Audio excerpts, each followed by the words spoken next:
سات من اللیل خیر من آیا، ساری رات آدمی جاگ کر عبادت کرتا رہے نفل، اس سے ایک گھڑی بیٹھ کر دین کا سکھانا بہتر ہے۔ علم سیکھنا چاہیے، علم نہ ہو سکے تو ہو سکے آدمی عبادت ہی کرتا رہے، مگر ساری غلطی علم کے بغیر، علم و بات جو کرے فقیری کافر مرے دیوانہ ہو۔ اس لیے نا سیکھنا، یہ جو آپ بیٹھے ہیں اس میں آپ پوچھیں بتاؤں گا، کوئی پھر بات رہ جائے پوچھیں، سیکھنا سکھانا کہ رات کی ایک گھڑی کو سکھا لینا دین کا، ساری رات جا کر بات کرنے سے بہتر۔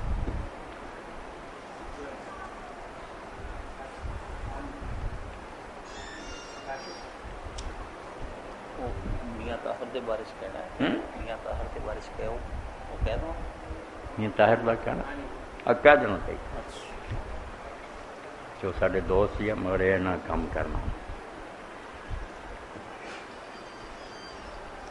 تھوڑا سا شروع کر کے چلیے۔ نحمدہ ونصلی علی رسولہ الکریم، اما بعد فاعوذ باللہ من الشیطان الرجیم، بسم اللہ الرحمن الرحیم۔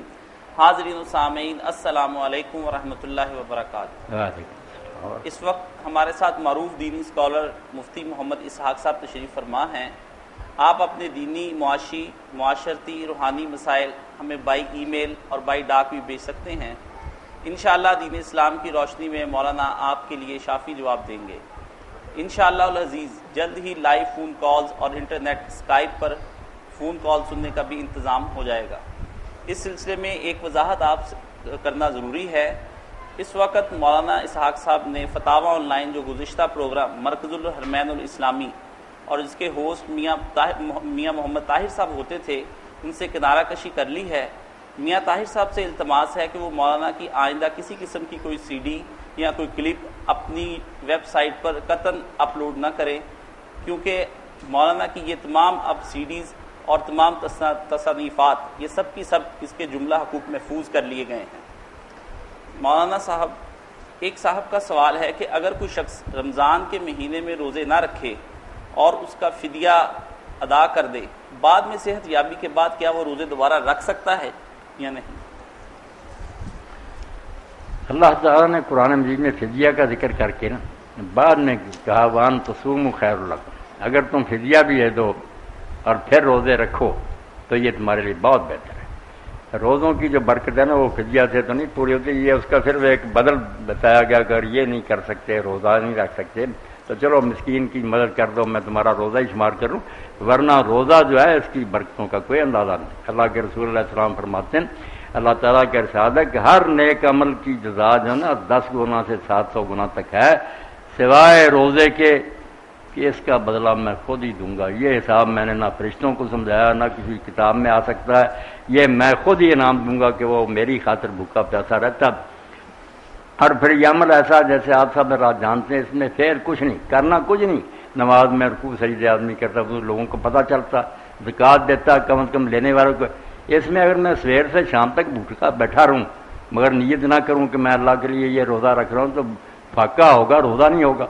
روزہ ایک ایسی عبادت ہے جس میں ریا کا کوئی دخل نہیں، اس میں کیا دکھانا، یہ تو چھوڑ کر بیٹھا ہو، سب ترک ہے اس میں، اس لیے اللہ ہی صرف اس کو جانتا، وہی اس کی جزا دے گا اور اس کا انعام جو ہے وہ حساب سے باہر۔ ایک صحابی نے جب اللہ کے رسول علیہ السلام سے پوچھا کہ حضور مجھے کوئی عمل بتائیں جس کے برابر کوئی عمل نہ، نفلی، تو آپ نے فرمایا کہ بالصوم فإنه لا عدل له، روزہ رکھا کر، روزے کے برابر کوئی عمل نہیں۔ سال میں بھی توفیق ہو تو رکھنے چاہیے، مہینے میں 3 ہی رکھ لیں تو پورے مہینہ کا ثواب اللہ دیتا ہے، کیسا انعام ہے کہ 3 ہے تو 10 گنا ہوگی، 30 بن گئے ہاں۔ اس لیے 3 روزے رکھ لیں، اکٹھے رکھ لیں، 13، 14، 15 کو ایام 20، کہ چاند جب بہت روشن ہوتا، یا ہر 10 دن میں ایک 10 اس دن میں ایک رکھ لیا، پھر اگلے میں ایک رکھ لیا، 3 دہاکے جو عشرے ان میں ایک کر کے رکھ لے، پھر بھی اتنے ثواب کا مستحق ہو جائے گا۔ ایک سوال مولانا صاحب آیا ہے کہ آپ نے ایک جمعہ کے کلپ میں جامعہ ترمذی کے حوالے سے ایک حدیث کوٹ کی جس میں ایک دعا کے بارے میں بتایا گیا ہے۔ دعا کے الفاظ کچھ یوں ہیں کہ اللہ میں آپ سے سوال کرتا ہوں نیکی کے کاموں کا، برائیوں کے ترک کرنے کا اور مساکین کی محبت کا، اور جب آپ اپنے بندوں کو فتنہ میں ڈالنے کا ارادہ کریں تو مجھے فتنہ میں نہ ڈالیں اور میری جان اسی طرح قبض کر لیں۔ اس میں جب آپ فتنے میں ڈالنے کا ارادہ کرے تو کیا اللہ بھی اپنے بندوں کو فتنے میں ڈالتا ہے؟ اس کے بارے میں وضاحت درکار ہے۔ فتنہ میں ڈالنے کا ذکر تو قرآن مجید میں بھی جگہ جگہ ہوتا ہے کہ اس کے بارے میں اللہ کا ارادہ فتنہ کا، مگر فتنہ کے کئی معنی ہیں نا، ایک ہی مطلب اگر ہر جگہ لیتے جائیں تو بربادی ہو جائے گی، بالکل نا سارا دین تباہ ہو جائے گا۔ فتنہ سمجھنا چاہیے، فتنہ جو ہے نا ایک تو سزا کے معنی میں بھی ہے کہ جب دو لوگ آگ میں جلائے جائیں گے نا، ذوقوا فتنہ تکم، اب عذاب کا مزہ چکھو۔ اس لیے جب اللہ تعالیٰ کسی قوم کے کرتوتوں کی وجہ سے ان پر عذاب کا فیصلہ کر لیتا ہے تو فرمایا میں نہ ان نامرادوں میں ہوں جن پر عذاب آ گیا، جیسے نبی اور نیک لوگ پھر بچا لیے جاتے تھے، ان کو نکال لیا جاتا تھا۔ ہاں تو تیرا ارادہ جب کسی قوم کے بارے میں ان کی بری کرتوتوں کی وجہ سے ہو جائے کہ اب ان کو تباہ کر دینا عذاب کا، تو مجھے بغیر کسی عذاب میں مبتلا کیے اٹھا لینا۔ یہاں عذاب کا معنی دینا چاہیے، قرآن پاک میں کئی جگہ نا فتنہ کا معنی عذاب ہی آئے، عذاب اللہ تعالیٰ دینا چاہتا ہے۔ جی جنید صاحب پاکستان سے سوال کرتے ہیں کہ میں 28 سال کا ہو چکا ہوں اور میں جاب بھی کر رہا ہوں اور الحمدللہ میں ایک فیملی کا بوجھ اٹھا سکتا ہوں۔ میں نے اپنے والدین سے اپنی شادی کے بارے میں کہا تو انہوں نے کہا کہ تمہارے دوسرے کزن تو 30 سال کی عمر تک ان کی شادیاں نہیں ہوئی اور تمہیں بہت جلدی ہے۔ میں جہاں جاب کرتا ہوں وہاں آس پاس لڑکیوں کا زیادہ ہجوم ہے۔ اس دوران میرے دل میں مختلف قسم کے وسوسے اور خیالات آتے ہیں۔ کیا ایسی صورت میں میرے والدین گناہ گار ہوں گے جبکہ میرے اپنے دل میں بھی عجیب و غریب قسم کی بے سکونی کی کیفیت ہے؟ برائے کرم میری سکون قلب کے لیے دعا بھی کیجیے اور میرے والدین کے لیے ہدایت کی دعا بھی کیجیے۔ بچہ جن حالات میں سے آپ گزر رہے ہیں نا، اللہ تعالیٰ آپ کو بچا کر رکھے، مدد فرمائے، اور آپ یہ دعا بھی نا لکھ کر اپنے میز پر ہی رکھ لیں یا چشمہ کر لیں اور اتنا نظر دہراتے رہیں، اللہم الہمنی رشدی واعذنی من شر نفسی، اے اللہ ہر وقت میرے دل میں وہ باتیں ڈال جن میں میری بھلائی اور بہتری ہے، اور میرا نفس جو مجھے شرارتیں سجاتا ہے ان سے مجھے بچا کر، اللہم الہمنی رشدی واعذنی من شر نفسی۔ باقی جو والدین کہتے ہیں نا آپ کے بھائیوں کے لیے ابھی ہوئی یہ بہت زیادتی کر رہے ہیں، 30 سال کی عمر کو شادی کی عمر ہے، اس سے پہلے ہونی چاہیے۔ یہ بچیاں بچے جو نا 36 سال کے 40 سال کے کرتے ہیں، پھر اولادیں نہیں ہوتی، پھر علاج کراتے پھرتے ہیں۔ بھائی وقت جو ہوتا ہے شادی کا وہ تو تم گزار دیتے ہو۔ میری شادی الحمدللہ اسی عمر میں ہوئی جو اللہ کے رسول کی عمر، میں 25 سال کا تھا اس وقت ہی میری شادی ہوگی، اور میں پہلے حج پر گیا 1962 میں تو میری پہلی بچی پیدا ہونے والی، میں حج سے واپس آؤں، میں نے اس کا نام بھی حضرت ابوبکر رضی کی بچی اسماء کے نام پر رکھا۔ اسماء بڑی ماں ہوئی، عبداللہ بن زبیر کی والدہ اور حضرت زبیر کی بیوی، اسماء پیارا نام ہے۔ تو یہ عمر جو ہے نا یہ بھی کوئی لیٹ ہی مگر شادی شروع سے ہو، یہ بالکل روایت میں آتا ہے کہ تورات میں لکھا ہوا کہ اگر 12 سال کا بچہ بچی ہو جائے اور اس کی شادی نہ کریں تو کوئی گناہ کریں گے نا پھر والدین ہی اس کے ذمہ دار ہو، یہ نہیں پکڑا جائے گا کہ تم نے کیوں اس بیچارے کو ایسے امتحان میں ڈالا۔ ہاں اللہ سے مدد مانگے، اللہم الہمنی رشدی واعذنی من شر نفسی۔ ایک سوال موصول ہے، خاتون پوچھتی ہیں اگر لڑکی بالغ ہے اور کسی وجہ سے اس کی شادی نہیں ہو سکتی تو کہ ایسی صورت میں والد یا اس کے بھائی اپنی زکوٰۃ سے اس کی مدد کر سکتے ہیں حالانکہ ان کے اپنے گھر میں ہی وہ رہتی ہو؟ نہیں، پتہ چلنا چاہیے نا کہ اس بچی کو کیا ضرورت ہے جس کے لیے وہ زکوٰۃ لینا چاہیے، ورنہ وہ والدین یا بھائی جو ہے ان کے ذمہ ہے اس کا نفقہ، ان پر فرض ہے زکوٰۃ نہیں، خرچہ ان کے فرض ہے۔ جب تک شادی نہیں ہوتی بے شک بچی بالغ ہی ہو، بچہ بالغ ہو جائے نا پھر والدین آزاد ہیں، دے خرچہ یا نہ ہو کام کرے جا کر، مگر بچی جب تک اس کی شادی نہیں ہوتی اس کا خرچہ والدین کے ذمہ ہے، والدین نہیں تو بھائیوں کے ذمہ ہے، وہ خرچہ دیں نفقہ۔ زکوٰۃ سے کیوں جان چھڑاتے ہیں؟ زکوٰۃ نہ دیں، نفقہ جو ان پر فرض ہے نا علیحدہ کہ تم پر فرض ہے کہ اس کا خرچہ، اور خرچہ بھی اللہ نے کہا جو صاحب حیثیت ہے وہ کھلا دے، غریب ہے تو جس طرح گزارا ہو سکے دے۔ مولانا محترم، حضرت صلی اللہ علیہ وآلہ وسلم کی بعثت تک مکہ شہر اور اہل عرب کی اکثریت بقول ان کے حضرت ابراہیم علیہ السلام کے پیروکار تھے، حالانکہ ایک طویل مدت سے حضرت ابراہیم کے بیٹے حضرت اسحاق کی اولاد میں کئی پیغمبر گزر چکے ہیں۔ انہی عربوں کے قرب و جوار میں حضرت موسیٰ کے پیروکار یہودی بھی تھے اور بلاد شام و روم میں حضرت عیسیٰ کے پیروکار۔ سوال یہ ہے کہ اہل مکہ ان انبیاء علیہ السلام کی پیروی کیوں نہ کی، حضرت ابراہیم کے طریقے کو کیوں ہی اسی طریقے پہ رہے اور ترک بدعات کے اضافے کر کے طواف و حج ادا کرتے رہے۔ حضرت صلی اللہ علیہ وسلم سے پہلے حضرت عیسیٰ کا بھی زمانہ تھا، انہوں نے عربوں نے حضرت عیسیٰ کو بھی تسلیم نہیں کیا، تو کیا عرب کی سرزمین انبیاء بنی اسرائیل کے دائرہ نبوت کے اندر نہیں آتی تھی؟ یہ ساری جو ہے نا لمبی چوڑی بات کا جواب یہ ہے کہ اس وقت کان نبی یوبا صلی اللہ امتی خاص نبی جو تھا نا اپنی قوم کے لیے آتا تھا. یہ ساری دنیا کے لیے ایک ہی نبی نہیں ہوتا تھا کہ سارا جہان اس کو مانے. حضرت عیسیٰ علیہ السلام سب سے آخر میں آئے بنی اسرائیل میں، بڑے عظیم رسول ہیں. اللہ نے معجزے کے طور بن باپ پیدا کیا، مردے زندہ کیے، مگر سب کچھ ہوتے رسول اللہ بنی اسرائیل. وہ بنی اسرائیل کی طرف سے رسول تھے. بلکہ انجیل میں آتا جب ان کے شاگرد جو نا ان کو انہوں نے تبلیغ کے لیے بھیجا تو اپنے فلسطین کے بارے میں کہا کہ بنی اسرائیل کی کھوئی ہوئی بھیڑوں کے پاس جانا. ان میں سے جو بھول گئی نا بھیڑیں، گمراہ ہو گئے لوگ، ان کو جانا، سامریوں کے گھروں میں داخل نہ ہونا. جو باقی قومیں رہتی ہیں انہیں کچھ نہ کہنا وہ میرے دائرے میں نہیں ہیں. اس لیے ہر پیغمبر جو نا یہ بات صرف قومی خاص اپنی قوم کے لیے آتا تھا. دوسری امتوں پر اس کا ماننا فرض نہیں تھا، نہ وہ تبلیغ ہی کرتا تھا. یہ یہودیوں نے بھی ساری دنیا کو جو کرنا شروع کیا، عیسائیوں نے، بالکل غلط. خود انجیل کے خلاف ہے. وہ صرف اسرائیل کے پیغمبر تھے، دوسری امتوں کو یہ خواہ مخواہ داخل کرتے ہیں. اب انہوں نے جھوٹ گڑھا کہ عیسیٰ علیہ السلام کو جب صلیب ہوئی تو بعد میں وہ ملے اپنے شاگردوں کو زندہ ہو کر، تو پھر انہوں نے کہا کہ جو میں نے حکم دیا تھا نا کہ صرف اسرائیلیوں کے پاس جاؤ وہ ختم ہے، اب تم ساری امتوں کے پاس جاؤ. مگر یہ کمال ہے کہ بائبل کو اگر پڑھیں تو انہوں نے خود ہی نا خطوط افزانی میں اس کو گھیر دیا کہ یہ ٹکڑا آخری جو ہے نا یہ جعلی، یہ بعد میں بڑھایا گیا. عیسائی خود مانتے ہیں کہ یہ جو انجیل مرکز وغیرہ میں نا کہ سب یہ جعلی، یہ بعد میں شامل ہوا، یہ کوئی نہیں عیسیٰ علیہ السلام. یہی اس سے بھی پتہ چلا کہ جو کہتے ہیں نا ان میں تبدیلیاں نہیں ہوئیں، خود ان کے عالم مانتے ہیں کہ یہ ٹکڑے بعد میں بڑھا دیے گئے. مولانا صاحب تو یہ عرب کے نبی نہیں تھے، یہ سارے جو نا اسرائیلیوں کے پیغمبر تھے. عرب میں اسماعیل علیہ السلام آئے یا شعیب علیہ السلام آئے تھے وہ مدین کی طرف، باقی کوئی نبی عرب میں نہیں آیا. ان کے پاس حضرت ابراہیم حضرت اسماعیل کی روایتیں تھیں، مگر وہ روایتیں کوئی ایسی گم نہیں تھیں. بالکل نے سارا پتہ تھا کہ ہمارے والد عراق میں پیدا ہوئے، بت توڑے، آگ میں ڈالے گئے، وہاں سے نکلے، ملک پھرے، یہاں جنگل میں آ کر ڈیرا لگایا، خدا کا گھر بنایا. یہ سب باتیں انہیں حفظ تھی. اس لیے قرآن جب یہ ہتھوڑا مارتا تھا نا کہ اپنے باپ ابراہیم کی طرف دیکھو، یہ بت جو تم نے بنایا وہ بت توڑتا رہا، تم جانتے ہو اسی لیے آگ میں ڈالا گیا تھا، تم نے بنا لیے. اور یہ بھی انہیں پتا تھا کہ ابراہیم علیہ السلام کے وقت سے نہیں، پوری تاریخ انہیں یاد تھی کہ عمر بن لوہی خزائی ہمارا ایک سردار بیمار ہوا، وہ شام کی سرحد پر علاج کے لیے گیا. وہاں ایک چشمہ تھا جس کا پانی نمکین وغیرہ تھا، ایسے اس میں اجزاء تھے کہ آدمی تندرست ہو جاتا. ہو گیا وہاں اس نے لوگوں کو بت پوجتے دیکھا تو بت لے آیا وہاں سے عیسیٰ علیہ السلام سے تھوڑی دیر پہلے. اس لیے ابراہیم اسماعیل کے بارے میں علیہ السلام جانتے تھے کہ بت پرستی ان کا دین نہیں. قرآن شریف کے سامنے اسی لیے کھڑے نہیں نہ ہو سکتے تھے. قرآن کہتا یار بڑوں کی طرف چلو، تم کہتے باپ دادوں کے طریقے پر چلنا، باپ دادے یہ رہ گئے جو گمراہ ہیں. جو ابراہیم اور اسماعیل جن پر فخر کرتے ہو، جنہوں نے مکہ بنایا تھا، ان کا بتاؤ نا، انہوں نے بت بنائے تھے؟ کوئی جواب نہیں آتا. اس لیے حضور کے سامنے دم بخود ہو چپ خاموش. باقی جیسے ہمارا ذہن ہے نا کہ عرب کے لوگ جو ہے نا وہ چوڑے چمار تھے، یہ بالکل بیوقوفی.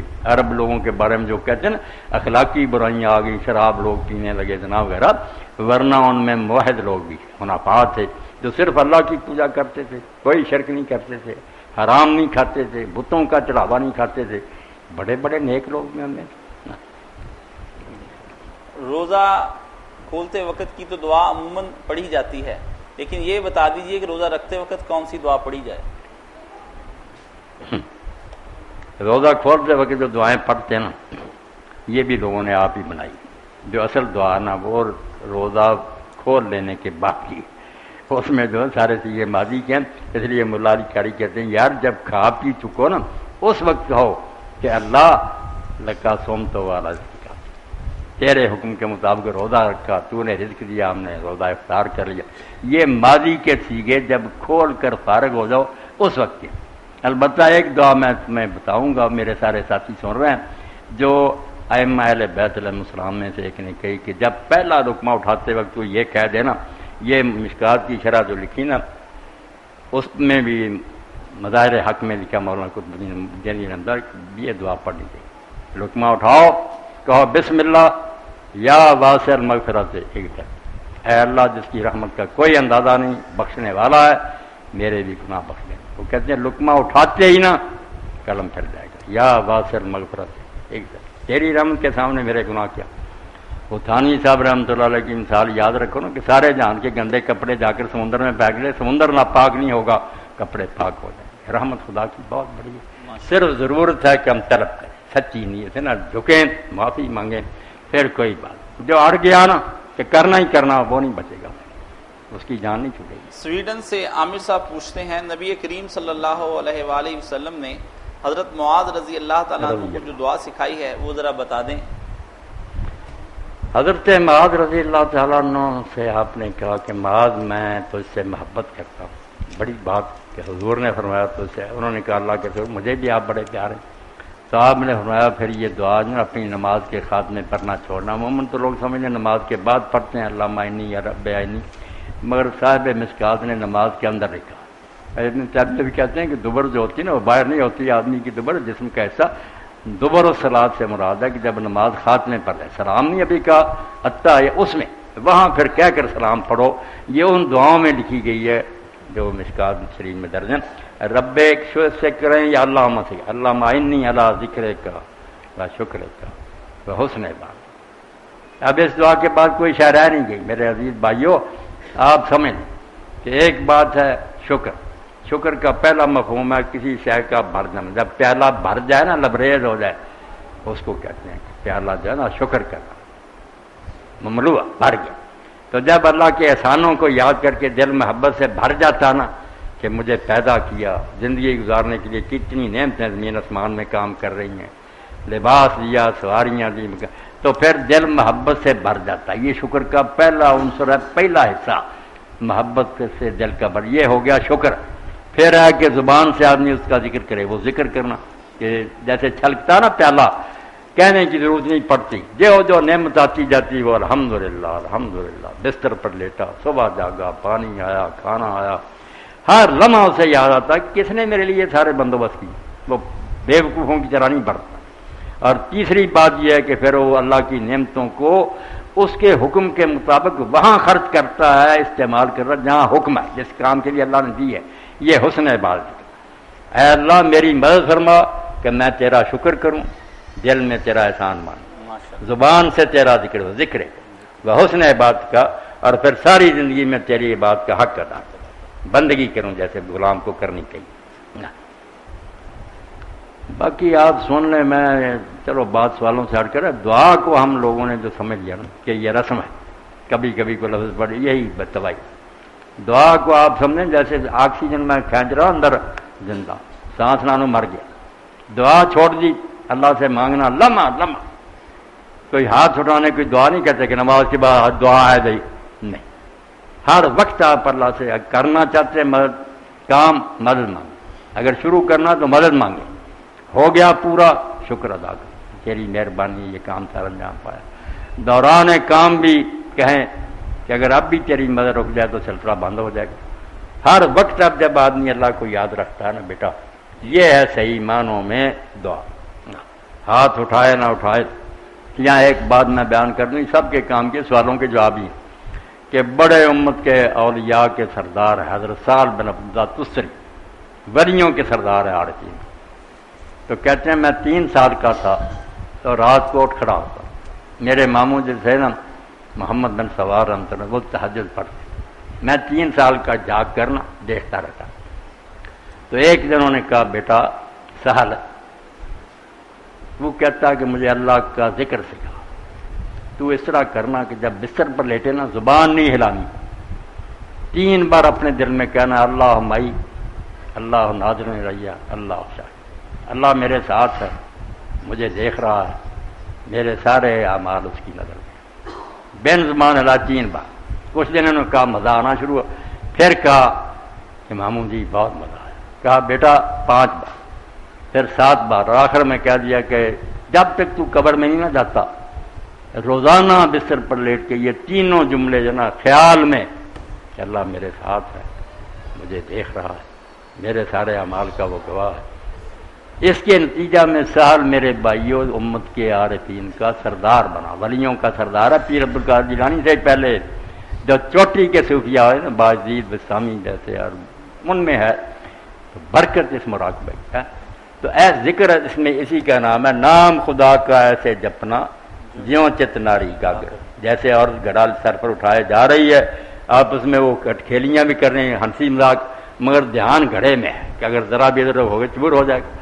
تو اللہ کو یاد کرنا یہ ہے. منہ سے ہم کہتے ہیں اللہ اللہ اللہ برے کام کرتے ہیں یہ نہیں اللہ کو یاد کرنا.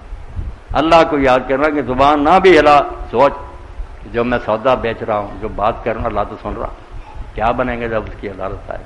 یہ مراقبہ اور دھیان جو ہے نا آپ قرآن مجید کو دیکھیں آپ اس نظر سے پڑھیں وہ نکاح طلاق کے مسئلے بیان کرے گا گھر میں کسی کے گئے ہر جگہ یہ کہے گا کہ اللہ جانتا ہے جو کچھ تم کر رہے ہیں اللہ دیکھ رہا ہے جو تم کر رہے ہو اللہ تمہارے ساتھ ہے. یہ بات بالکل پھول کی پتی کی طرح نہ ہر آیت میں اس نے نہ سمو دیا کہ جو کر رہا ہے دیکھ رہا اور دیکھ کر وہ بیٹھا تو نہیں رہے گا ایک دن عدالت میں اس کا محاسبہ کرے گا. جی مولانا صاحب اللہ محمد کرم صاحب پوچھتے ہیں کیا قادیانیوں کے ساتھ کاروبار کرنا جائز ہے یا نہیں اس کے بارے میں ذرا وضاحت. کاروبار تو ابھی نبی علیہ السلام نے کافروں کے ساتھ بھی کیے ہیں کاروبار کا کوئی ڈر نہیں. مسئلہ تو یہ ہے کہ یہ کاروبار آہستہ آہستہ اس کا نا سبب بن جائے کہ ان سے محبت کرنے لگے ان کی زہر آلود باتیں سنتا رہے پھر دین ایمان اپنا کھو بیٹھے محتاط رہے. مصیبت یہ ہے کہ ہمارے پاس اتنا علم نہیں ہمارے عقیدے ہیں کمزور وہ ہوشیار لوگ ہیں ان کے بچے نے باتیں رٹی ہوئی اس لیے پھنسا لیتے یا تو پھر کسی عالم سے بھی ملتے رہو پوچھتے رہو ورنہ نا بدریا گر منافع بے شمار اگر خواہی سلامت بر کنار. شادی کہتے ہیں اگرچہ دریا میں بہت موتی ہیں کہ جاؤ گے ڈھیر لگ جائیں گے مگر بچاؤ اسی میں ہے کہ کنارے پر رہو ڈوب جانے کا بھی خطرہ کہ موتی ڈھونڈے اندر موتی ہیں مگر خطرات بھی بڑے ہیں. تو کاروبار کی کوئی بات نہیں مگر ایمان ضائع نہ ہو جائے اس کی بھی فکر رکھیں. جی عامر لطیف صاحب سعودی عربیہ سے پوچھتے ہیں ہم پاکستان اور انڈیا کے رہنے والے اللہ تعالیٰ کی بجائے خدا کیوں کہتے ہیں جبکہ خدا لفظ قرآن اور حدیث میں نہیں. یہ میرے بھائی جو نا کٹڑ قسم کے اور ظاہر انہوں نے دین کو تماشا بنا رکھا کہ اب ہم رب کی بجائے اگر پروردگار کہیں پالن ہار کہیں تو یہ سوال کر دیں گے کہ رب عربی کیا تھا آپ نے یہ کیوں کہہ دیا پالنے والا. بھائی بولیاں خدا کی ہیں کوئی ایسا لفظ جس میں نقص ظاہر ہو کوئی خامی کا اظہار ہوتا وہ گناہ ہے وہ نہیں اللہ کا نام رکھنا چاہیے. ورنہ سنسکرت ہو انگریزی ہو ہندی ہو بنگالی ہو جو نام بھی اچھے اچھے ان لوگوں نے رکھ چھوڑے وہ سب خدا کے نام. خدا ایسا آقا کو کہتے ہیں جو رب کا مالک ہے نا مالک عربی زبان میں خدا دہ یا دہ خدا بستی کا مالک نمبردار یہ کوئی بڑا نام نہیں مالک حاکم کے معنی. دوسری زبانوں میں پھر ترجمے ہی چھوڑ دیں کل کو یہ کہیں گے پانی کو کہتے ہو ماں کہا کرو ساری زبانیں لپیٹ دیں سب جا کر پہلے عربی سیکھیں اور بچوں سے بات کرنے والی بات زبانیں رب کی نشانی ہیں قدرت کی نشانی. نام ایسا نہیں ہونا چاہیے کہ اس میں کوئی نقص پایا عیب کی بات نہ ہو. آن لائن ٹریڈنگ اکرما بادشاہ پوچھتے ہیں مولانا صاحب میں internet per on line trading کا کاروبار کرتا ہوں جس میں میں سونا چاندی اور جو بھی موسمی چیزیں ہوتی ہیں ان کو بیچتا لیتا دیتا ہوں. اس سلسلے میں مجھے بتائیں کیا اسلام اجازت دیتا ہے کہ میں اس دوران اس سے کمیشن بھی لیتا ہوں اور دو فری کین کو آپس میں ملا کر ان سے اپنا کمیشن پورا کر لیتا ہوں. یہ ذرا کوئی آپ یا کوئی کاروباری بندہ سمجھایا نا کہ یہ کیا ہوتا. اس صورت میں میں تو درویش آدمی حجرے میں رہتا مجھے کیا پتا یہ کیا کاروبار اس میں مولانا آن لائن ٹریڈنگ میں یہ ہو جاتا ہے کہ ایک آدمی کی یہ صورت بن جاتی ہے کہ وہ ایک ایجنٹ کے طور پر کام کرتا ہے اچھا اور دو فری کین کو آپس میں ملا دیتا ہے اور اس میں سے پھر دونوں کو ملانے کے جو ہے وہ پیسے وہ وصول کر لیتا ہے اس کی قیمت کہ میں نے آپ دونوں کا رابطہ کروایا. یہ دلال وغیرہ کی طرح ہی ہو گیا نا. جی جی ہاں چلو کوئی بات نہیں یہ جو نا ٹھیک کام اگر اس میں وہ کوئی چیز چھپاتا نہیں دھوکہ نہیں کرتا کوئی فریب نہیں کرتا ٹھیک ہی تھی. اگر اس میں کوئی فریب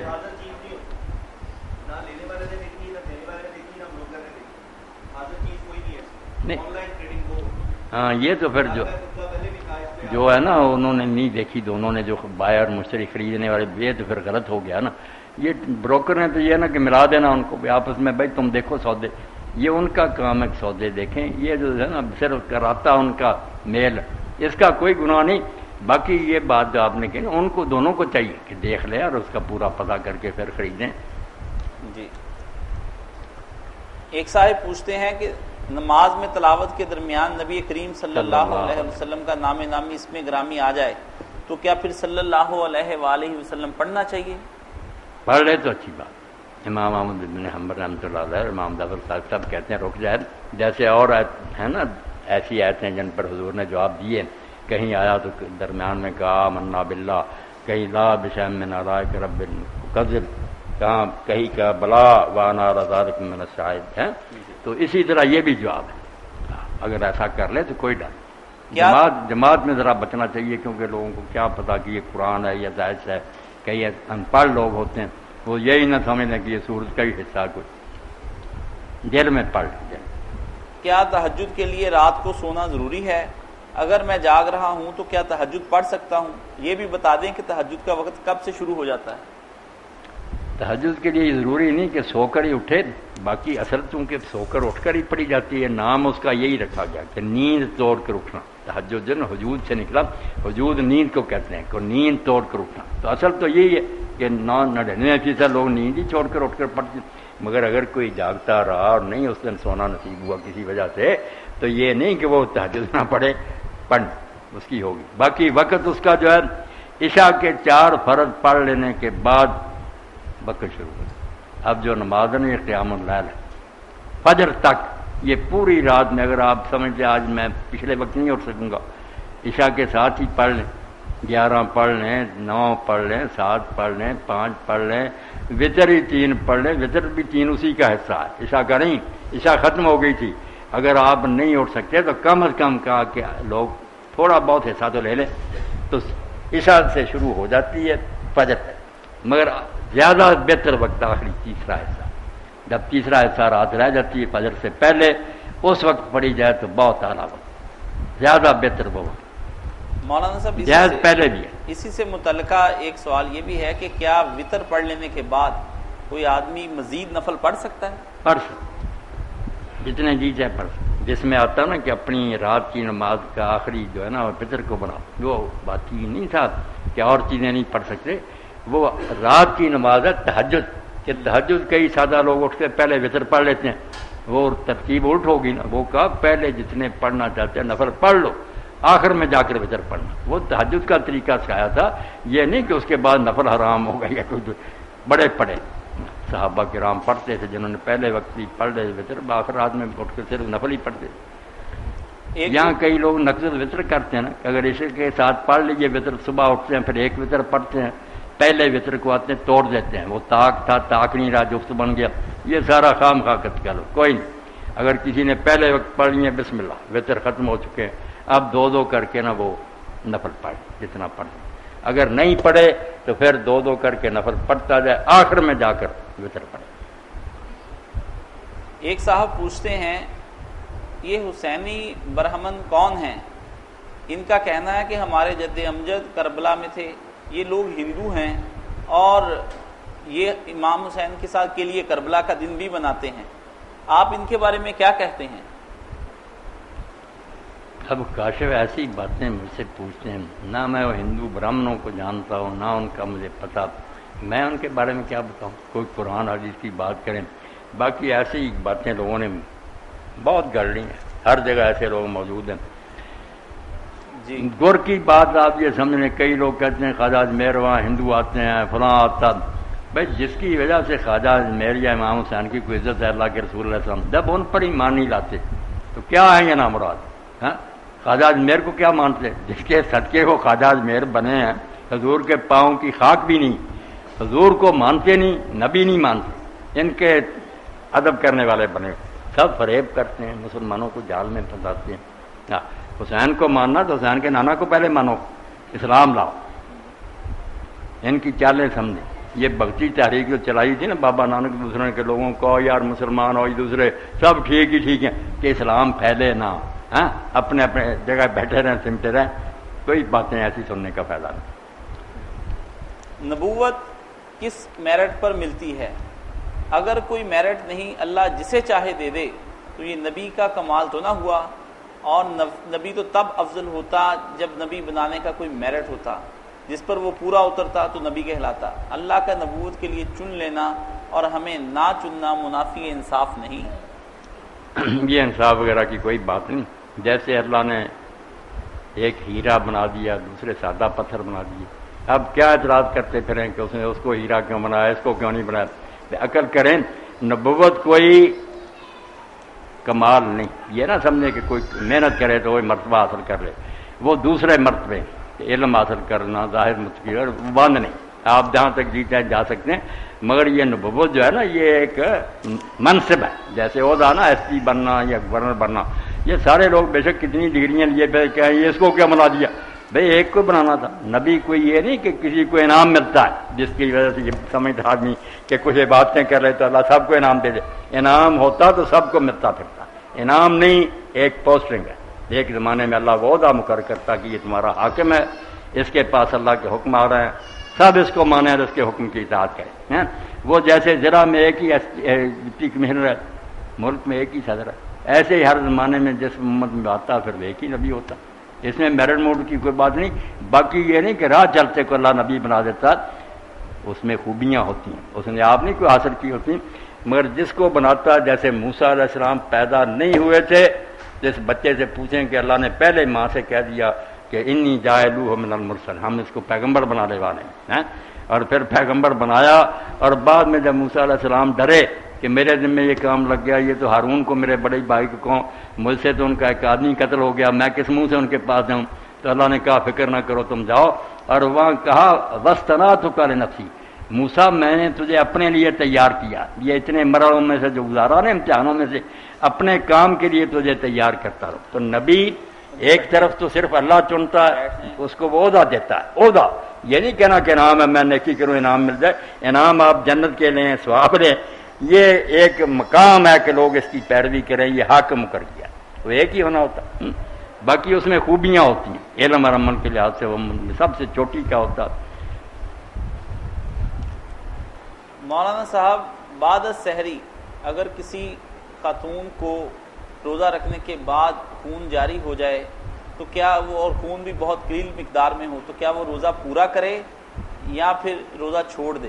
نہیں، روزہ ختم ہو گیا، چھوڑنا کیا، وہ رہی فجر کی اذان سے لے کر سورج غروب ہونے تک عورت کا حیض سے پاک ہونا روزے کے لیے شرط، اگر ایک سیکنڈ بھی پہلے آ گیا روزہ، وہ روزہ ختم ہو گیا، شمار نہیں ہوگا۔ رکوع سے اٹھنے پر رفع دین کیوں لازم ہے، جبکہ یہ تو ہر تکبیر پر کیا جاتا ہے، اور رکوع سے اٹھے رفع دین کرے یا بالکل کھڑا ہو کر رفع دین کرے، اس کے بارے میں بتائیں۔ یہ سب باتیں ٹھیک ہی تھی، کرنا ہے رکوع سے اٹھ کر کھڑا ہو کر سیدھا کر لے، اٹھتا ہوا اس طرح اٹھاتا ہے، اور اللہ اکبر کے ساتھ بھی کہہ، امام بخاری رحمۃ اللہ علیہ کا رسالہ جز رفع، اس میں حضرت انس کا تو یہ ہے رضی اللہ تعالیٰ عنہ کہ وہ اللہ اکبر جب کہتے تھے نا سجدے کو جانے کے لیے، اس وقت اللہ اکبر کے ساتھ کہتے تھے۔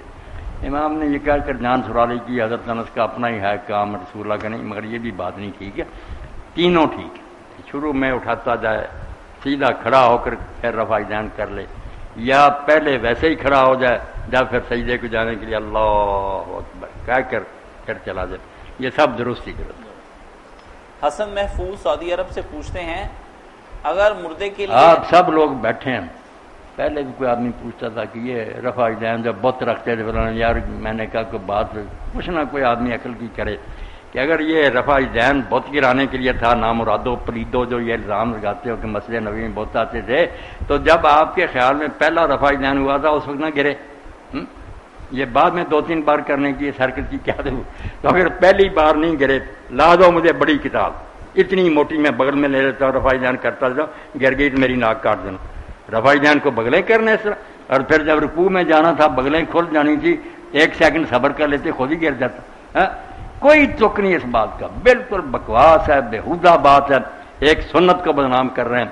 یقین جانے میں تو کہتا ہوں شیعوں کی طرح ہر اللہ اکبر کے ساتھ کرو، جیسے ابن حزم کہتا ہے وہ ہے اللہ اکبر، جنہیں آئے ایک طرف زبان اللہ کی بڑائی کا اعلان کرے، بڑا کون ہے اللہ، اور اپنے ہینڈز اپ کر دے کہ یہ میرے دونوں ہاتھ خالی، توبہ میں کوئی چیز نہیں، میرے پاس کوئی نہیں، میں ہر چیز سے خالی ہوں، سب کچھ تیرا۔ مزہ آ جاتا ہے جب اس طرح کر، اور کتنے صحابہ اس طرح ہی کرتے تھے. ہر یہاں تقسیم ہوئی وہ شیعہ کرتے ہیں وہ اہل حدیث کا، انہوں نے دین بنتا ہوا، اس لیے کبھی ایک بار کریں بس، مگر یہ نشہ آخر تک قائم رکھیں کہ میں نے جو کہا تھا اللہ میرا کچھ نہیں، وہ ہے قائم.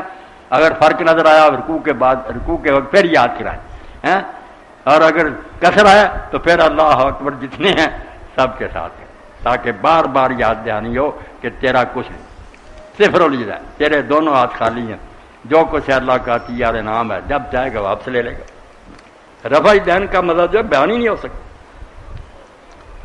ایک صاحب پوچھتے ہیں رضوان احمد لندن سے، ہم لندن میں رہتے ہیں، ہر سال یہاں 2 عیدیں ہوتی ہیں، میں کس کو فالو کروں؟ برائے کرم ان علماء کرام کو کوئی ہدایت کریں کہ عید ایک ہی دن کر لیا کریں. بالکل آپ کی بات ٹھیک ہے. جگ ہنسائی کا مجھے پتہ ہے، لوگ ہنستے ہیں ٹھٹھے کرتے ہیں کہ سب لوگوں کی عیدیں ایک ہوتی ہیں، مسلمان جو ہے یہ 2 3 بھی کر لیتے ہیں. بہت بری بات. ان سب کو چاہیے کہ اللہ کا خوف کریں. کافروں کو کیوں موقع دیتے ہیں؟ فیصلہ کر لیا کریں، اتنا مشکل نہیں، زد ہے اور درمی سے نہیں بات مانتے.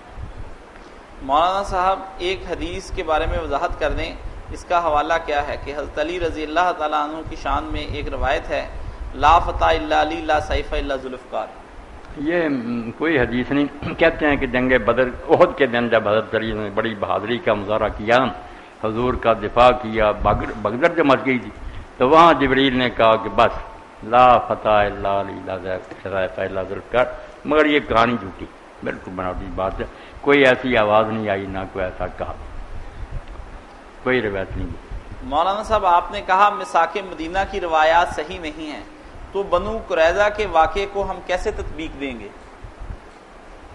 نہیں، بنو قریظہ کے واقعہ کو جس میں بنو قریظہ نے اپنے نبی کریم صلی اللہ علیہ وسلم کے ساتھ دھوکہ کیا، نتیجے میں رسول اللہ صلی اللہ علیہ وسلم نے انہیں، تو وہ کہتے ہیں کہ پہلے کوئی معاہدہ ہوا تھا. نہیں، معاہدے جن فریقوں سے ہوئے تھے نا، انہوں نے معاہدے توڑے، جو ساری دنیا کے معاہدہ اور میثاق اور لمبی چوڑی باتیں ساری مفہوم کا رد میں کرتا ہوں کہ وہ نہیں ثابت چل. باقی ان قبائل سے معاہدے تھے کہ امن سے رہیں گے، یا تم ہمارے خلاف کوئی قدم نہیں اٹھاؤ گے، ہم تمہارے ساتھ رہیں گے. وہ معاہدے تو ٹھیک تھے، ان سے یہ پھر گئے، معاہدوں کی خلاف ورزی کی. حسن محفوظ صاحب پوچھتے ہیں اگر مردے کے لیے حج عمرہ صدقہ کرنا جائز ہے تو پھر اس کے لیے قرآن شریف پڑھ کر بخشنا کیوں جائز نہیں؟ کیوں کہاں کی بات نہیں، یہ چیزیں جو نا کیا فائدہ دیتی ہے چیز یا نہیں، اس میں ہماری عقل اور قیاس کا کوئی دخل نہیں. ورنہ کئی باتیں پھر اٹھ کھڑی ہوں گی. صرف 2 باتیں سننے سے ثابت ہوتی ہیں. دعا کرنا، ہر وقت آپ دعا کرتے رہیں اپنے گزرے لوگوں کے لیے. اس کے لیے جو میں نے ابھی پڑھی بعد میں جو دعا کیندہ کے لیے، یہ آپ بچے سب یاد کر لیں. اللہم تجاوزنا آبائنا امہاتنا واہل دیننا جمیعا من سلف منہم ومن غبر علیہم. اے اللہ ہمارے باپوں کو جو آدم تک، ہماری ماؤں کو جو حوا تک، اور ہمارے جو ہے نا اہل ایمان لوگ جو گزر گئے ہیں اور جو قیامت تک آنے والے ہیں، سب کو بخشنا اور ان پر رحم کرنا. بہت پیاری دعا. اللہم تجاوزنا امہاتنا آبائنا و امہاتنا واہل دیننا جمیعا من سلف منہم ومن غبر علیہم. کچھ لکھ بھی لیا کرو نا. مولانا صاحب میں صدقہ اور دعا، بس 2 ثابت ہوئے اور کوئی چیز ثابت نہیں. امام ابن کثیر لکھتے ہیں اگر قرآن شریف کا پہنچنا کوئی ہوتا ثابت ہے تو صحابہ کے لیے صدقے سے تو یہ آسان تھا. صدقہ تو ان میں امیر لوگ بہت تھوڑے تھے، مگر صورت تو چھوٹی موٹی سب کو یاد تھی. کوئی ایک مثال بھی ملتی ہے کسی نے پڑھ کر بخشی ہو. تفسیر میں جب انہوں نے لکھا نا لیس علی الانسان الا ما، وہاں لکھا ایک حوالہ بھی نہیں کہ نبی علیہ السلام نے اور صحابہ نے کبھی پڑھا. ایک صاحب پوچھتے ہیں کہ میں مزدہ لوڈر ہوں، مجھ میں روزہ رکھ کر کام کرنے کی طاقت نہیں، حالات بھی درست نہیں کہ روزے رکھوں اور کام نہ کروں، میرے لیے کیا حکم ہے؟ آپ کے لیے یہی حکم ہے کہ اگر تو سال میں کچھ دن ایسے آتے ہیں کہ آپ محسوس کرتے ہیں میں تھوڑے تھوڑے کر کے ان میں رکھ لوں گا، چھوٹے ہوں دن سردیوں کے، آپ کو چھٹی ہے کہ دوسرے دنوں میں رکھ لیں. اور اگر بالکل ہی نہ ہوا پھر فدیہ دے لیں، باسی ہوگی. مگر یہ فیصلہ پوری احتیاط سے کرنا نا کہ اگر رکھ سکتے تھے، تکلیف تو آخر روزے میں ہونی نا. کوئی یہ کہا کہ نہیں مزے سے ہی پھرتا نا، یہ نہیں. میں نے وہ خطبے میں پڑھا کہ امام ابو محمد فرماتے روزہ تو فرض ہی لیے کہ غنی کو تکلیف محسوس ہو کہ بھوک جو کتنی تنگ کرتی. اور وہ فقیر پر رحم کھائے پھر کہ یار میرا برا حال تھا، یہ غریب بیچارے کیا کریں جن کے پاس کچھ بھی نہیں ہوتا۔ مولانا صاحب کیا صرف ناظرہ قرآن پڑھنے کا بھی ثواب ملتا ہے؟ کیا صرف ترجمہ پڑھنے پر بھی ناظرہ کی طرح ہر حرف پر نیکیاں ملتی ہیں؟ نہیں، ترجمہ پڑھنے پر نہیں ہر حرف نیکیاں ملتی، نیکیاں جو ہے نا ایک ایک حرف پر وہ اس پر ہے ناظرہ پڑھنے، مگر ناظرہ پر جو بس کرتے ہیں وہ بھی مجرم ہے کہ جب وہ ناظرہ سے آگے وہ ترجمہ پڑھ سکتے کیوں نہیں پڑھا؟ دنیا میں کوئی کتاب کو اس طرح پڑھتا ہے کہ اس کو سمجھے ہی نہ۔ آپ کسی کو کتاب دیں کہ یہ پڑھیں، اس نے نہ سمجھے، وہ کہ یار میں نے تو پڑھی نہیں، اگر صرف عبارت پڑھ لے سمجھ اس کو خاک بھی نہیں آئی، وہ پڑھنا کراتا۔ اس لیے پڑھے لکھے مجرم ہیں، اگر وہ صرف پڑھتے ہیں نا عربی عبارت کوئی ثواب نہیں، الٹا گناہ گار ہے۔ کیوں ترجمہ نہیں پڑھا اور ترجمے کے آگے اس پر عمل کیوں نہیں کیا؟ 3 مرحلے، تلاوت، پھر فہم، پھر عمل۔ جو نہیں کر سکتے بیچارے سادہ ہی پڑھ سکتے ہیں، وہ چھوڑے نہ، جتنا ان کے بس میں، اللہ اس پر ہی اجر دے گا۔ ماشاءاللہ۔ میں نے تو اپنی آنکھوں سے ایسے بندے بھی دیکھے بیچارے وہ ناظرہ بھی نہیں پڑھ سکتے، مگر وہ قرآن مجید کھول کر بیٹھ جاتے، ان پڑھ ہوتے اور انگلی چھیڑتے رہتے تھے۔ اللہ ان کو بھی اجر دے گا۔ اللہ جانتا کہ یہ بیچارے اسکول نہیں جا سکے، انعام تو ملے گا۔ اللہ کی رحمت کو ہمیں تنگ نہیں کرنا چاہیے، وہ بہت وسیع ہے، مگر جتنا بس میں ہے نا اس میں کوتاہی کی نا۔ اسماعیل سعید رحمۃ اللہ علیہ کے بارے میں آتا کہ جب وہ جہاد کی تیاری کر رہے تھے تو دہلی کی جامع مسجد میں دوپہر کے وقت نا پھر فرش پر تپے پر ننگے پاؤں پھرتے تھے، تو ایک نے کہا لا یکلف اللہ نفسا الا وسعہا، کہ اللہ کہتا آدمی کی جو پہنچ ہے نا اس سے زیادہ اللہ اس پر بوجھ نہیں ڈالتا۔ تو شاہ صاحب نے کہا پہنچ کا کیا پتہ کر رہا ہوں، سائے میں بیٹھ کر پتہ لگے کہ پہنچ ہے کہ نہیں، یہاں پھر کر پتہ لگتا ہے جب میں دیکھوں گا کہ یہ میری پہنچ سے باہر ہے، گرمی سائے میں چلا جاؤں گا، اپنے آپ کو تولوں تو صحیح۔ اور باقی پھر انہوں نے وہ کام کر دکھایا، جہاد کیا، جانیں دی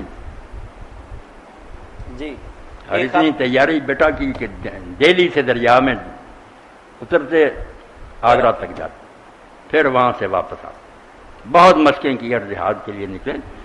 اس لیے جنہوں نے کوئی کام کرنا ہوتا وہ بہانے نہیں بناتے، باقی لوگ باتیں کرتے رہتے ہیں۔ کیا میں روزے کی حالت میں سامان آرائش استعمال کر سکتی ہوں، مثلا سرما، لوشن، کریم یا میک اپ؟ میری ساس کہتی ہے اسی میں مگن رہنا بھی یاد الہی سے دور ہونے والی بات ہے۔ یہ ساری چیزیں روزے کی حالت میں بھی جائز ہیں، مرد بھی اگر سرما لگائے یا وہ مسواک وغیرہ کرے تب ٹھیک ہے، باقی نیت جڑی ہے اس کا تو بیٹا بہت دخل ہے نا، کہ اگر کوئی عورت اس لیے بن سور کر کہتی ہے کہ میرا خاوند گھر آئے تو اسے پسند کرے، مجھ سے محبت کرے، غیروں کی طرف نہ دیکھے، تو یقین جانے نماز روزے نفل جو ہیں اس سے بھی زیادہ ثواب ہے۔ اسی لیے قاضی ابو یوسف رحمۃ اللہ اتنے بڑے امام تھے، وہ کہتے ہیں 3 باتوں پر مارنے کا حق ہے مرد کو، نماز نہیں پڑھتی، بلا اجازت گھر سے جاتی ہے، اور تیسرا یہ میک اپ نہیں کرتی۔ وہ کہتا میں گھر میں سڑی بھوسی بیٹھی ہوئی ہے، میں باہر گمراہ ہو جاؤں پھر کیا کون ضامن ہے اس کا؟ تو عورتوں کو یہ سب ذہنوں دی نا ایسے ارادے سے کریں گی کہ میری اور میرے خاوند کی محبت بڑھے، پھر ثواب ہی ثواب۔ ایک خاتون پوچھتی ہیں کہ میں نے امتحانات کی وجہ سے روزے چھوڑ دیے۔ باقی وہ ساز کی یہ بات ٹھیک ہے، اسی میں لگے رہنا، ہر وقت کنگھی پٹی، یہ بھی جہارت ہے، شیشے کے سامنے کھڑے رہنا، کوئی اور کام نہیں دنیا میں۔ ہر چیز میں اعتدال ہونا چاہیے، درمیانہ۔ جی،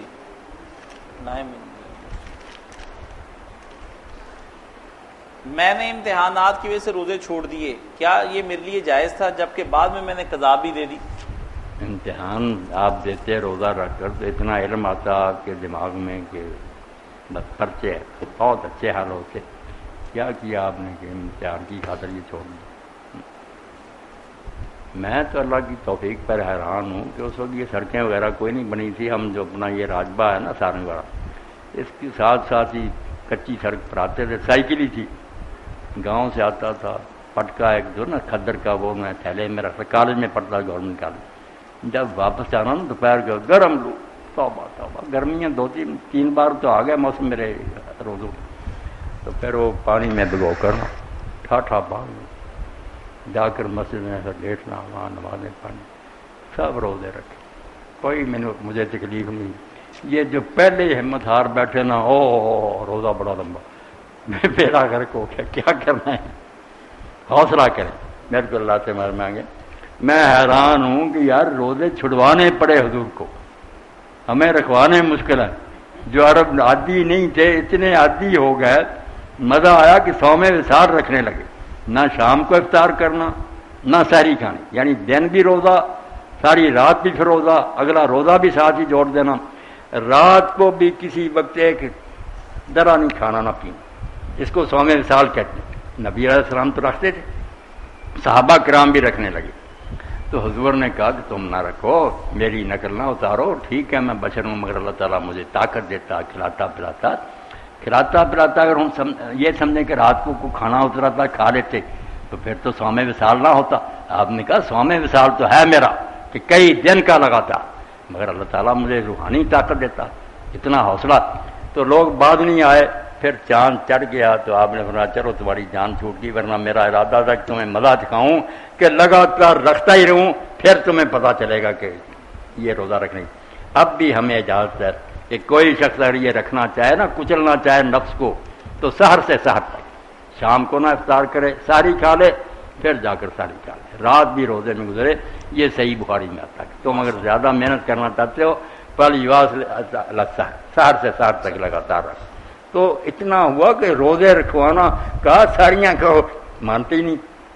حضرت عبداللہ ابن زبیر اللہ 15 دن کا روزہ رکھا، نہ رات نہ دن، کچھ نہیں کہا. اور طاقت اتنی کہ جب کیسر روم نے بھیجا پہلوان اپنا کہ لاؤ مسلمان کوئی پہلوان، تو عبد المرگ نے کہا اب اس کا مقابلہ کون کرے گا؟ سب ہار گئے، بڑے بڑے کٹڑ. عبداللہ بن زبیر نے کہا مجھے میدان میں کہا، لے آئے پہلوان. 15 دن کرو. تو طاقت بھائی کھانے سے نہیں بنتی ہے، جانوروں کی طرح کہ موٹے ہو گئے، چربی آ گئی، کچھ جی.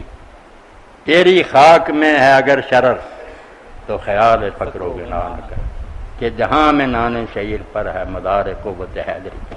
علی کی طاقت کا راز کیا تھا؟ جاؤ کی روٹی کھاتا تھا، خشک، مگر دنیا کانپتی تھی اس کے نام. تو جو کھاتے ہی رہتے نا وہ جانور ہی بن جاتے، کچھ نہیں، کھانا کم کرتے جاتے. اب بچہ قاسم مانا ہی نہیں، ابا جی نہیں. اور میں نے کہا یار اتنے بڑے ولی نے کیا لکھا؟ اور کہا میرے سامنے شعر لکھا اس نے، امام عبدالوہاب شعرانی، کہ میں خلیفہ طاہر سے ملا، 20 سال ہو گئے تھے، نہ اس نے کھایا تھا نہ پیا تھا، اور اتنی طاقت تھی کہ کسی آدمی نے. اس لیے کلمے سے جو جیتے ہیں نا، اللہ کے کلام کا جو مزہ آتا، قرآن پڑھتے ہیں، حدیثیں پڑھتے ہیں، انہیں کیا کھانے پینے کی فکر ہو. یہ ہماری طرح کے لوگ ہیں جو بس کھانا پینے میں لگے رہتے ہیں. یہ جتنا بڑھاتا جائیں پھر بڑھتا جاتا، ویسے بن جاتا. اگر کم کرتے جائیں روزانہ تھوڑا تھوڑا، آپ دیکھیں گے بس ایک دانے پر گزر ہو جائے. جی. میرے ساتھ میرے گاؤں کے جو فوت ہو گیا منظور، ان کا نام تھا اللہ بخش، تو وہ بہت نا گھی سے چلے ہوئے پراٹھے لے کر جاتا تھا. کئی کے پراٹھے اس نے باندھے ہوتے. اسکول میں وہ ایک جگہ بنی ہوئی تھی، لٹکا دیتا. جب آدھی چھٹی ہوتی تھی نکال کے. تو ہمارے ہیڈ ماسٹر تھے، وہ ہندو تھے مگر قابل استاد تھے، ماسٹر چرنجیت. انہوں نے سوٹوں سے اسے مارنا اور کہا منظور اتنے پراٹھے جب تیرے اندر چلے جاتے علم کہاں سے آئے؟ علم نہیں آتا، ذرا نہیں. میں خشک روٹی، خشک دانے، سارے اسکول سے اول، امتحانوں میں اول. استاد کہتے رہتے فیل ہو جائے گا، نہ کوئی پڑھنا لکھنا. جب بیٹا پرچہ حل کرنے کے لیے بیٹھنا، سمجھ نہ آنا کہ کیا لکھے اور کیا چھوڑے. ساری دنیا کی لائبریری کی کتابیں چاٹ جاتا تھا، مجھے کیا رکھنی کی. تو پڑھنا سیکھو، علم حاصل کرو. یہ کھانا پینا کوئی شے نہیں کہ مٹھائیاں کھا لی، پراٹھے کھا لی، کچھ نہیں، جانوروں کی زندگی. میں حیران ہوں کہ جب ایک شخص کوفہ گیا، اب وہ واقف نہیں تھا حضرت علی رضی اللہ عنہ. اس زمانے میں آپ خلیفہ تھے، وہاں دارالحکومت. تو شہر سے باہر تھوڑی سی زمین تھی، آپ وہاں ہل چلا رہے تھے بوڑھے. تو اس نے کہا بابا میں بھوکا ہوں، کو روٹی کھانی. تو آپ نے کہا یہ میرا کھانا پڑا. اب اس نے کھانا کھولا تو وہ خشک ستو تھے. تو اس نے کہا یہ کھانا تو مجھ سے نہیں کھایا جاتا. تو آپ نے یہ نہیں کہا کہ میرا بیٹا، فرمایا شہر میں جا کر نا حسن کا پتہ کرنا. اس کے دروازے پر چلا گیا. جب وہ گئے تو وہاں کھانے پک رہے تھے، طرح طرح کے مسکین کھا رہے تھے. تو اس نے حیران ہو کر کہا کہ حضرت میں نے ایک باہر بوڑھے کو دیکھا، وہ ہل چلا رہا اور اس کے بعد ستو تھے. جس شہر میں یہ کھانے غریب کھا رہے ہیں اس کو کیوں نصیب نہیں ہوتے؟ تو حضرت حسن عظیم کی آنکھوں میں آنسو آ گئے. انہوں نے کہا بھائی وہ کسان نہیں تھا، میرے والد نے وہی خلیفہ اور امیر المومنین ہیں، اور بے سطح پر اس لیے آپ کو رکھتے ہیں کہ ادنا سے ادنا غریب جو ہے نا اس کا انہیں پتہ رہے. اگر وہ اچھا کھانا کھائے انہیں کیا پتا کہ غریبوں کا کیا حال ہوگا، اس لیے ویسا. اور اس کو بھی آپ سیل کر کے رکھتے، ستو جو ہے نا وہ بند کر کے نا تھیلی اس پر اپنی مور لگاتے. لوگوں نے کہا اس کو کس نے چوری کرنا، جو تو کھایا ہی نہیں جاتا. تو کہا نہیں، حسن اور حسین سے ڈرا ہے کہ وہ کہیں مجھ پر ترس کھا کر نہ اس میں کوئی گھی یا شہد نہ ملا دے، اس لیے میں خشک رکھتا کہ جہاں میں نان شعیر پر ہے مدار قوت ہے. اب ان دنیا کے لالچیوں کو کیا پتا ہے کہ یہ مقام ہی اور جی کمی کرنی شروع کرنے کھانوں میں انشاءاللہ نور ہی نور ہو جائے گا، سینوں میں بھی علم بھی آئے گا، ذکر میں برکت ہوگی. کھاتے ہی جائیں یہاں تک آ جائے کھانا کیا نہ صبح جاگ سکتے ہیں. مولانا صاحب ایک خاتون پوچھتی ہیں میرے میاں نے روزہ کی حالت میں مجھ سے زبردستی جمع کر لیا جبکہ میرا ارادہ نہ تھا، اب میں اپنے روزے کی قضا دوں یا فدیہ، اور اس دوران ہم میاں بیوی پر کیا قضا یا فدیہ الگ الگ واجب ہے یا ایک ہی دے دینے سے جان چھوٹ جائے گی؟ نہیں، آپ کا جو خاوند ہے نا اس کے ذمہ دو آ گئے کفارے، ایک اس کا اپنا، ایک جو آپ کا روزہ اس نے زبردستی توڑا. اگر آپ بھی آمادہ ہوتی خوش ہوتی پھر تو دونوں کو الگ الگ پڑتا. اب دونوں ہی اس کے گلے پڑ گئے، آپ کو معافی، آپ پر زیادتی ہوئی آپ سے، تو آپ ایک روزہ اس کی جگہ رکھ لیں. جرم سارا اس کا، اگر اس نے زبردستی کی ہے، بہت برا کیا، اللہ معاف کرے. مولانا صاحب نفل نماز میں مقتدی فرض کی نیت سے نماز ادا کر سکتا ہے؟ مثلا تراویح کی نماز میں عشاء کی نماز پڑھنا سنت کی روشنی میں کیسا ہے؟ میں نے 2 رکعت تراویح کے ساتھ عشاء کی نماز پڑھی اور اس کے بعد پھر کھڑا ہو گیا، اپنی نماز پوری کی. قائل تو اس کے بھی ہیں لوگ، کئی امام اس طرح کرتے ہیں کہ نفل نماز پہ پڑھ رہا، اس لیے عرب میں تو آتے ہیں اب لوگ جو ہے نا اس قسم کے کوئی سنتے ہی پڑھ رہا اس کے ساتھ ہی کھڑے ہو جاتے ہیں، فرض شروع کر لیتے ہیں. مگر ایک کام جو ہے نا غلط، سوئی کے ناکے کے برابر جس روایت سے نکالتے ہیں نتیجہ کہ حضرت معاذ بن جبل رضی اللہ تعالیٰ عنہ نبی علیہ السلام کے پیچھے عشاء کی نماز پڑھتے تھے اور پھر جا کر اپنے محلے میں اپنے لوگوں کو نا عشاء کی جماعت کراتے تھے. یہاں پڑھ کر گئے تھے وہاں کراتے، اس کو دلیل بناتے کہ وہ نفل پڑھتے تھے، نفل کوئی نہیں پڑھتے تھے. لکھا کہ وہی نماز پڑھتے تھے جب پڑھ کر گئے، فرض ہی دوبارہ پڑھتے تھے، اور اس وقت فرض 2 بار پڑھنا جائز تھا. بعد میں حضور نے کہا کہ ایک نماز 2 بار نہیں پڑھی جاتی، فرض کی نیت سے نفل لگ، تو وہ فرض ہی پڑھ کر گئے تھے، فرض ہی دوبارہ پڑھاتے تھے، فرض کی نیت سے عشاء کی جماعت کراتے تھے. تو کوئی یہ مسئلہ نہیں، بس نفل والا جو نا اپنے الگ نفل پڑھے، فرض والا فرض والے کے پیچھے پڑھے، ضد نہیں کرنی چاہیے، مسئلہ صحیح جو یہی. ایک خاتون پوچھتی ہیں روزہ چھوٹنے کے خوف سے مانع حیض گولیاں استعمال کی جا سکتی ہیں؟ کچھ ڈاکٹر کہتے ہیں کہ ان کے استعمال سے آئندہ صحت پر بہت مضر اثرات بھی پڑتے ہیں، یہ ہمارے لیے کس حد تک جائز ہے؟ جو بات میری بہن آپ نے بتائی ہے کہ ڈاکٹر حضرات جس شعبہ کے ماہر بتاتے ہیں اس کے نقصانات ہیں، اس کے بعد تو ایسی جو ہے نا گولیاں کا استعمال صرف یہ نہیں، یہ بری بات ہے، حرام ہے. کوئی شاید جو انسانی جسم کو نقصان پہنچائے اس کا استعمال ہم نہیں کر سکتے، یہ ہمارے پاس امانت ہے. ہم یہ نہیں کہ جو جی چاہے کرتے پھریں، اسی لیے نشے حرام ہے، یہ مضر صحت چیزیں حرام ہیں. اللہ کی امانت ہے جسم، کیوں اس کو نقصان پہنچاتے؟ وہ سگریٹ ہو، شراب ہو، یہ ایسی گولیاں جب آپ مانتے کرتے ہیں اس کے اثرات خراب ہیں کیوں کر. باقی اللہ نے جب دوسرے دنوں میں اجازت دی ہے تو آپ نے ضرور یہ کرنا کام انہی دنوں میں کرنا. جی اب ان اماموں کا کیا کرے اور صحابہ کا کیا کرے جو کہتے ہیں بیمار اور مسافر اگر رکھ بھی لے گا تو گناہ الگ ہوگا، دوبارہ رکھنے پڑیں گے. اس نے کیوں یہ پکھنڈ بنایا جب اللہ نے کہا تھا فائدہ تم میں ایام اخر؟ وہ کہتے ہیں جو یہ درمیان میں گھسیٹتے ہو نا کہ جو بیمار اور مسافر اور وہ روزہ نہ رکھے تو دوسرے دنوں میں، وہ کہتے ہیں یہ فکرہ کہاں کہ نہ اگر نہ رکھے، وہاں تو بات ہی ہے کہ مریض اور مسافر دوسرے دنوں میں رکھے، وہاں کوئی نہیں کہ نہ رکھے تو پھر رکھے، حکم ہی ہے. اسی لیے حضرت عمر بن عمر کہتے ہیں مرتا پھر رکھنے پڑیں گے دوبارہ. یہ گناہ تجھے الگ ہوا، اللہ کے حکم سے ٹکر لیتا، مسافر تھا کیوں رکھے، بیمار تھا کیوں تم نے یہ مصیبت دیکھی. میری والدہ بوڑھی ہو گئی ہیں، انہوں نے کوشش کر کے 15 روزے تو رکھ لیے ہیں لیکن اب ان میں ہمت نہیں، کیا وہ باقی روزوں کا فدیہ دے دیں؟ اللہ تعالیٰ میری بہن کو صحت اور سلامتی دے، ہاں نہیں فدیہ نہ بھی دیں، انتظار کریں کہ سال کے دوران اگلے رمضان سے اگر 1-2 کر کے رکھے جائیں چھوٹے دنوں میں، تو کوشش تو یہی کرے کہ روزے رکھ لیں. اور اگر بے بسی ہو جائے اگلا رمضان آ گیا نہیں رکھے جا سکتے پھر فدیہ دے دیں، پہلے روزوں کی کوشش کریں. کیا شادی شدہ عورت خاوند سے پوچھے بغیر نفلی نماز اور نفلی روزہ رکھ سکتی ہے؟ یہی مسئلہ آپ دیکھیں کہ خاوند اور بیوی کا معاملہ دین میں آپس میں کتنا اہم ہے اور نازک ہے کہ نماز نفل عبادت ہے، روزہ عبادت ہے، مگر نبی علیہ السلام نے منع کر کہ جب خاوند گھر میں موجود ہو تو کوئی عورت اس کی اجازت کے بغیر یہ کام نہیں کر سکتی۔ اسی طرح ایک عورت نے آ کر صحابی کے بارے میں شکایت کی، صفوان بن معطل ہی تھے جن کے بارے میں ناپاک لوگوں نے ام المومنین کا الزام لگا دیا تھا، تو ان کی بیوی ہے، اس نے کہا یا رسول اللہ یہ نہ روزہ رکھنے دیتا نہ نماز پڑھنے دیتا، اور کبھی نماز فجر اس نے وقت پر نہیں پڑھی، سورج نکلنے کے بعد پڑھتا۔ حضور نے پوچھا صفوان یہ کیا کہتی؟ فرمایا یا رسول اللہ جو کہتی ہے نا نماز نفل، آپ دیکھتے ہیں میں جوان یہ کئی صورتیں ایک نہ رکعت میں پڑھتی، ایک صورت سے نماز نہیں ہوتی۔ حضور نے فرمایا ایک ہی صورت کا تو چھوڑ اتنی صورت۔ روزہ کا اس نے کہ روزے جو ہے نا فرض میں بھی رکھتا ہوں، اس کو بھی منع نہیں کر، نفل روزے جو ہے نا یہ رکھتی رہے گی تو میں پھر کتنی بیویاں اور کروں، منع کر دیا آپ نے کہ جب خاوند گھر میں موجود ہو کوئی عورت نفل روزہ اس کی اجازت کے بغیر نہیں رکھتی۔ تیسری بات جو پوچھی کہ فرض نماز نہیں فجر کی پڑھی، اس نے کہا یہ سچ ہے، میں اکیلا نہیں میرا پورا قبیلہ، سارا دن اونٹ ہانکتے ہیں، دور چشموں سے پانی سپلائی کرتے ہیں گھروں میں، تھک جاتے ہیں، صبح جاگ نہیں آتے، تھکے لیٹے رہتے۔ تو نبی علیہ السلام نے فرمایا کوئی نہیں، جس وقت آنکھ کھلے اس وقت پڑھ لیا، یہ چھٹی ہے کہ تم بیچارے اگر کام کاج میں ایسے ہی ہو تو جب جاگو نا پھر نہ لیٹ کرو پڑھ۔ یہ 3 سوال تھے جو جی صحابیہ نے کیے۔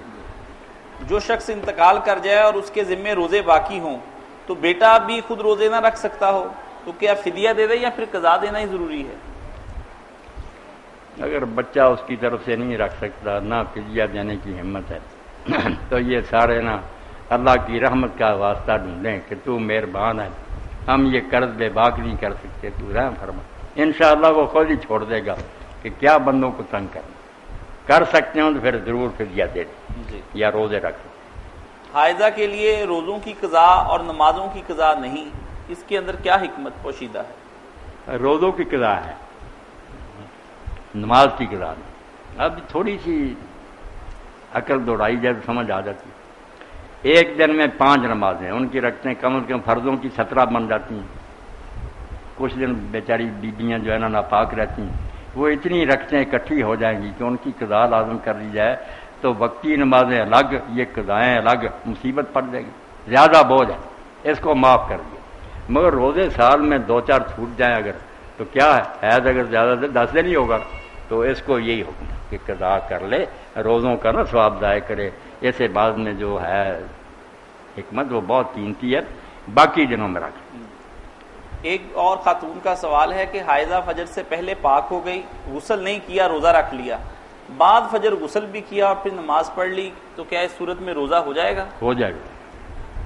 اور مولانا یہی معاملہ جو جنبی کے ساتھ ہوتا ہے؟ جنبی کے ساتھ ایسے بھی لوگ ہیں جیسے شیعہ امامیہ یا ایسے کئی اور بھی جو کہتے ہیں کہ اگر فجر ہو گئی نا اور آدمی نے غسل نہیں کیا تو پھر اس کا روزہ نہیں ہوگا، مگر ٹھیک بات یہی ہے کہ بے شک وہ نہائے بعد میں، مگر روزہ نہیں ٹھیک ہے۔ اس وقت عبدالرؤف روفی اور اویس قادری مزامیر کے ساتھ انڈین گانوں کی طرز پر نعتیں پڑھ رہے ہیں، عذرائے کرم کیا یہ فتنہ نہیں ہے؟ اس کے بارے میں بتا دیں۔ یہ دونوں ناجائز باتیں اکٹھی ہو گئی، ایک تو مزامیر آ گیا ساتھ اور دوسرا انڈین طرز کے گانوں پر جو بے حیا اور بدکار لوگ گانے گاتے ہیں ان کی طرز پر نعت رسول پڑھنے لگے، بالکل یہ غلط بات، ناجائز۔ ایک آدمی قرآن مجید پڑھ رہا ہے اور اس کے آگے ایک شخص آ کر بیٹھ گیا، تو کیا اس کا بیٹھنا درست ہے یا نہیں؟ صرف نمازی جو ہے نا اس کے آگے سے گزرنا منع، باقی قرآن پڑھتا اس کے سامنے بیٹھ جائیں۔ اس طرح ایک بات جو میں نے دار حکم میں، یہ ہماری بہنیں جو ہے نا ان کے دماغ میں بٹھا دیا کہ ننگے سر وضو نہیں ہوتا، اور اگر وہ عورت نے وضو کیا تو پھر کپڑا اتار دیا کسی وجہ سے وہ وضو ٹوٹ گیا، یہ بھی اپنی طرف سے گڑی ہوئی بات نہیں۔ صرف نماز جب پڑھنی ہے نا، اذان ہونے لگی بیچاری دوڑتی ہیں سر پر دوپٹہ لینے، اذان ہو رہی ہے، کوئی نہیں ان مسئلوں سے جان چھڑاؤ، ان اپنی طرف سے دین نہ کرو، صرف نماز جب پڑھنی ہے نا اس وقت بالغ عورت کو حکم ہے کہ وہ سر پر کپڑا، باقی حالتوں میں نا اگر کوئی غیر نہیں دیکھ رہا تو اپنے گھر میں وہ ننگا سر بھی ہے، کچھ نہیں بات. میں نماز تہجد پڑھ رہا تھا، نماز پڑھتے پڑھتے اذان فجر ہو گئی، نماز پوری کر لیتا یا پھر اذان کا جواب دوں؟ اذان کے جواب کو چھوڑیں، نماز پوری کریں. نماز میں بعد میں ملنے والا شخص امام جب پہلا سلام پھیرتا ہے اس وقت اٹھے یا اس کے دوسرے سلام کا بھی انتظار کر کے اٹھے؟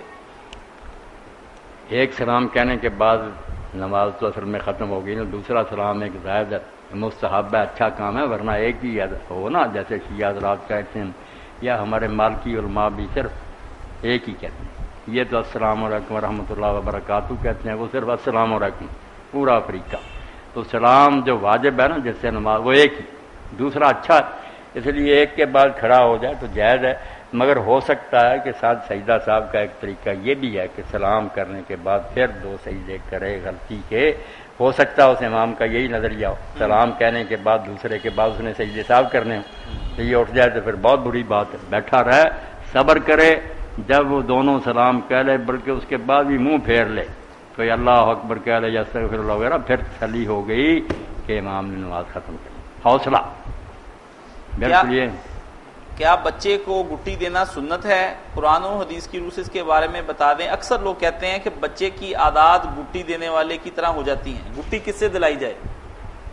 عادات تو ہوتی ہیں، یعنی ایک الگ بات ہے، مگر ہونا تو یہی چاہیے کسی اچھے آدمی سے نا. تحنیک عربی زبان میں کہتے ہیں، تحنیک، کہ وہ کوئی میٹھی چیز جو ہے نا چبا کر اس کے تعلق میں لگائے، سنت ہے، بہت نیکی کی بات، برکت کی دعا بھی کرے.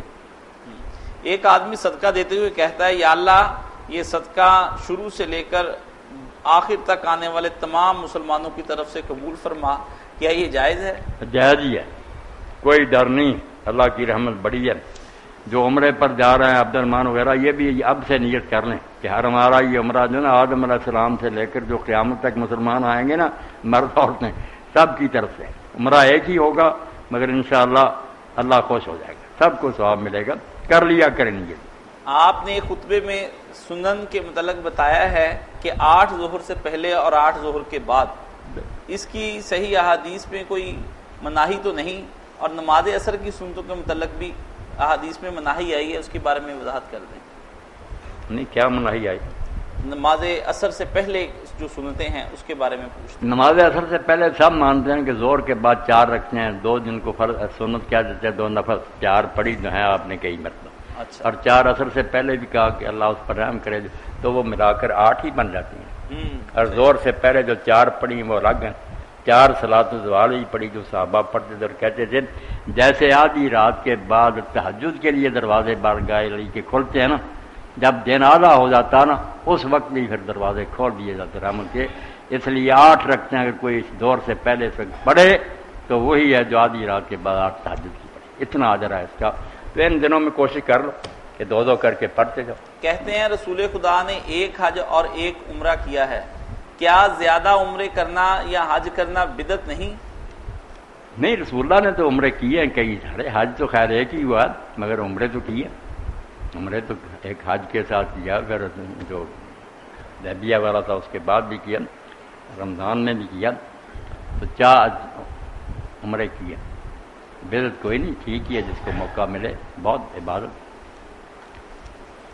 اسی کے ساتھ ہم آج ایک سوال جو ہے نا اس کے ساتھ پیدا ہوتا ہے کہ اگر لوگ بھوکے مر رہے ہیں نا کسی علاقے میں تو لوگ عمرے اور حج پر جائیں تو پھر شاید اللہ تعالیٰ پکڑ ہی لے کہ یہ پیسے غریبوں کو دے دیتے، کیوں تم حج اور عمرے پر آئے. اس پر تو علامہ شامی لکھتے ہیں کہ لوگوں نے، علماء نے رسالے لکھے ہیں کہ جب غریب ہوں لوگ تو اس وقت نفلی حج اور نفلی عمرے سے بہتر ہے کہ آدمی ان کی مدد کرے. اسی کے ساتھ ہم آج کا پروگرام بس یہاں ایک بات عمرے کے بارے، حج کے بارے میں کر کے ختم کر دیں. جی. کتابوں میں لکھا ہے کہ حضرت عبداللہ ابن مبارک جو بہت بڑے محدث ہیں، عالم ہیں، اللہ ان پر رحمت کرے، وہ میدان عرفات سے جب لوٹے نا، مزدلفہ رات گزار رہے تھے، عید کی رات ہی ہوتی ہے، تو انہوں نے خواب میں سنا یہ سال جو لوگ حج پر آئے نا ان میں سے اللہ کو سب سے زیادہ پیارا حج فلاں شخص کا ہے. اس کا نام لیا گیا، اس کے باپ کا نام لیا گیا اور پتہ بتایا گیا کہ علی بن موفق جو دمشق کے فلاں محلے میں رہتا. یہ جانتے نہیں تو حیران ہو کر اٹھے کہ وہ کون آدمی. تو یہ سفر کر کے پھر دمشق گئے، محلہ ڈھونڈا، مکان پر گئے، دروازہ کر کے آیا، نام پوچھا، اس نے کہا علی نام ہے، بہت موفق، انہوں نے کہا پتہ تو ٹھیک، تو مبارک بھی، تو تمہیں حج کی مبارک ہو۔ اس نے کہا حضرت میں حج پر نہیں گیا۔ انہوں نے کہا شاید یہ ریاکاری سے بچنا چاہتا، فرمایا نہیں حج کی مبارک۔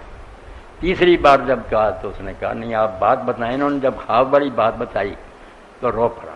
اس نے کہا آپ بھی سچے ہیں، میں بھی سچا ہوں، 30 سال سے میں ایک موتی ہوں، تھوڑے تھوڑے پیسے جمع کر رہا تھا، حج پر جانے کا ارادہ تھا۔ رات کو میری بیوی جو ہے نا اس کو درد ذیل ہوئی، بچہ پیدا ہونے کی تکلیف، تو اس نے کہا جو پڑوسی ہے نا ان کے گھر میں گوشت پکنے کا نا پتہ چلتا، خوشبو آ رہی، تو ان سے کوئی شوربہ لائے، میں چکھوں، جی متلا رہا۔ میں ان کے گھر گیا تو ان سے شوربہ مانگا، انہوں نے انکار کر دیا، ہم شوربہ نہیں دیں گے۔ میں نے کہا یار تھوڑا دے دو، انہوں نے آخر کہا کہ آپ کے کھانے کا نہیں۔ پوچھا، انہوں نے کہا 3 دن کی بھوک کے بعد ہمیں یہ ایک مردہ مرغی ملی ہے گندگی کے ڈھیر سے جس کو ہم کھا رہے ہیں۔ میں نے بیوی سے آ کر جب کہا تو اس نے کہا حج پر جا کر کیا لینا، یہ پیسے ان کو دے دو۔ تو یہ بات سن کر عبداللہ نے کہا اسی لیے اللہ نے کہا کہ جو آئے ہیں نا ان سب میں سے مجھے علی بن موفق کا جو ہے پیارا، کہ اس نے غریب کی خبر لی۔ تو یہ بات بیٹا آپ لوگ چھوڑ کر دکھاوے کے لیے بھاگے جاتے ہیں، غریبوں کی خبر نہیں ہے۔ اگر غریبوں کا پتہ کریں پھر ساتھ حج عمرے کی بھی کریں پھر تو بہت اچھی بات۔ اگر غریب مرتے رہے اور یہ بس اپنا ادھر شوق پورے کرتے رہے، اللہ اکبر۔ ہاں اعلان کر ہو گیا، الحمدللہ رب العالمین۔ ماشاء اللہ، سب کو خیریت سے رکھے اللہ، حج عمرے نصیب کر